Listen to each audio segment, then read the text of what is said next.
say is kind of your coaching philosophy or your main areas that you like to focus on?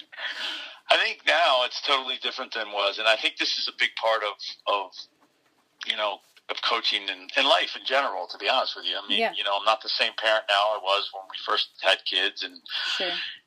It's an evolution. I think your personality dictates a lot. If I were to say a few things about coaching, I would say you have to be yourself. All right. So you've got to kind of figure that out. When kids are really bright, and if you're trying to pretend to be something you're not, they'll kind of look right through that really quick. So my philosophy right now, I would say I just look at myself as much more of a teacher than a coach. And 20 years ago, I didn't think that way. I was a coach, and I was caught up in the X's and the O's, and was really more focused on who was doing the right thing versus who was doing the wrong thing.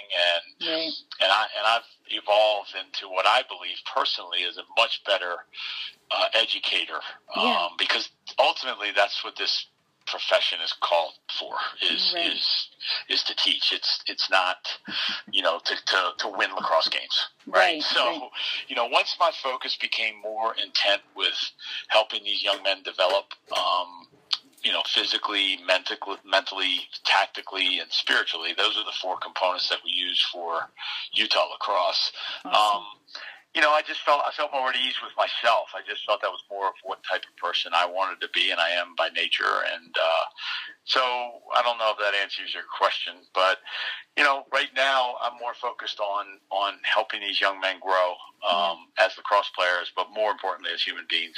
Okay. And my focus on that is just daily lessons and teachings and readings and life lessons, and the more we can share with these young men about what life has shown us, and and maybe how to prepare a little bit better, then the better off they're going to be ultimately when they get out there and they have kids and they become productive members of our society. So awesome.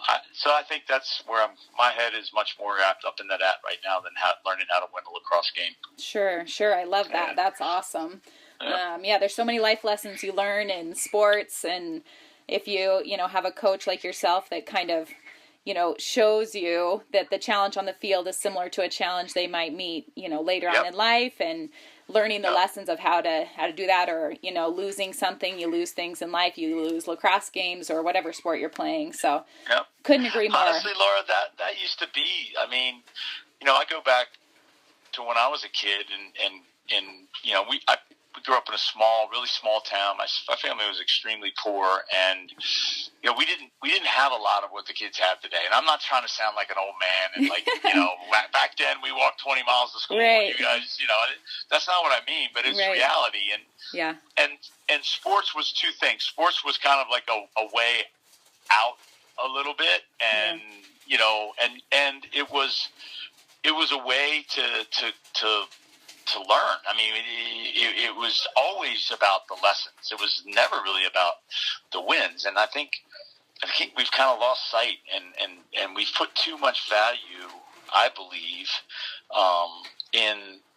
in all the trappings that go along with sports, not the really guts of it. Like the trappings are the uniforms, and the trappings are the fields that we play on. I mean, we had to play on a shit field because we didn't have any other place to play. There wasn't any turf back then. So if it rained, you just went out and played. Right. You didn't say, oh, well, it feels muddy and we're, how can we, so like those things kind of made you just a little bit tougher, I think. And I'm not saying kids today aren't tough. There's a lot of extracurricular that goes along with youth sports and sports in general today that I think we're missing the calling. We're missing what the lessons are, and the camaraderie, and how to be a good teammate and a good friend. Right. And we learned a lot of that through sports, and that's where I think the emphasis should be put. Yeah. Especially with our young kids. It's winning and losing is a byproduct of many other things you do. It isn't always the best team. And again, you get into the club lacrosse world, and if I don't make this club team, I'm just going to go down the street and play on that club team. Right. There's value in being cut. Yeah. There's value in not learning that you're not good enough. That's that's part of life. Right. Hopefully it makes you work harder. Well, that's the whole point, right? That is either that or, you know what, I'm not cut out for this. Right. Let me go find something else. And there's nothing wrong with that either. Yeah. So, anyhow, I can get off on tangents really quick, so just stop. No, right? I love it. This is awesome. So kind of what you're talking about relates to the kind of next thing I was going to ask you is, what do you love about coaching? Just that. Just that you have an incredible platform to affect so many people's lives in such a positive way. I just don't know of any other profession that allows you to do that, and that's the goal. There's a platform that allows you to affect young people's lives in an extremely positive fashion. And what I mean by positive, it doesn't mean that it's always going to be kind. It's always going to be what they want. It's look, this is going to hurt a little bit, but ultimately, this is going to be beneficial for you in the long run, and you're going to learn a great lesson from this. Now, they don't look at it all the time and say, "Oh yeah, I get it, coach." They look at it and they cry, and they look at it and they say, "That's not right." Right. I had to go through it with a young man just the other day. We cut him from his lacrosse team, and he's not totally committed to what we're doing, and he's not putting his best foot forward. And we gave him multiple opportunities, and the reality is that this is a privilege. It's not his right, and he's either going to learn a tough lesson and look himself in the mirror and say, "Geez, I really screwed up a great opportunity." Or he's going to continue down the path that he's going, and somewhere along the line, it's going to hit him right in the face. And what I'm trying to do is hit him in the face now.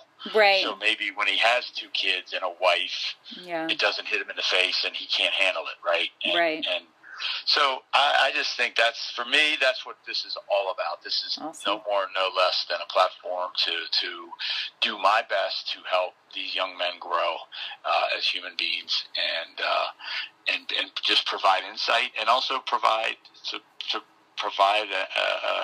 an area where they can come talk to me about anything. My door has never been shut here, and there's a lot of candy in my office, and I want my team comes in and they share a lot of stuff with me, and I want that. So a place where they can feel comfortable doing that as well. So okay, that's awesome.